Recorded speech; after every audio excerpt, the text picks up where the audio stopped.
RTC కార్మికుల సమ్మెకు మద్దతు ప్రకటించింది ఎంఆర్పీఎస్. 48 గంటల్లోగా రెండు రాష్ట్ర ప్రభుత్వాలు కార్మికుల సమస్యల్ని పరిష్కరించాలని డిమాండ్ చేశారు ఎంఆర్పీఎస్ అధ్యక్షులు మందకృష్ణ మాదిగ.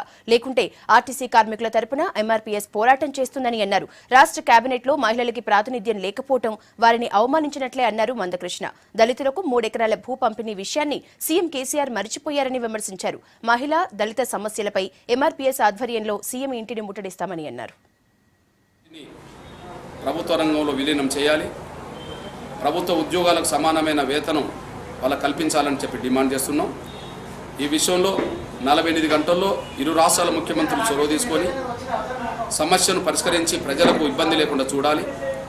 48 గంటల్లో కనుక ముందుకు రాకపోతే ఆర్టీసీ కార్మికులు చేసే పోరాటానికి మద్దతుగా మహాజన సోషలిస్ట్ పార్టీ ఎంఆర్పీఎస్ కూడా రెండు రాష్ట్రాల్లో ఉద్యమంలో భాగస్వామ్యం అవుతుందనే విషయం కూడా అవసరం అనుకుంటే ప్రత్యేక కార్యాచరణ కూడా ప్రకటిస్తుందనే విషయం కూడా మేము స్పష్టం చేస్తున్నాం.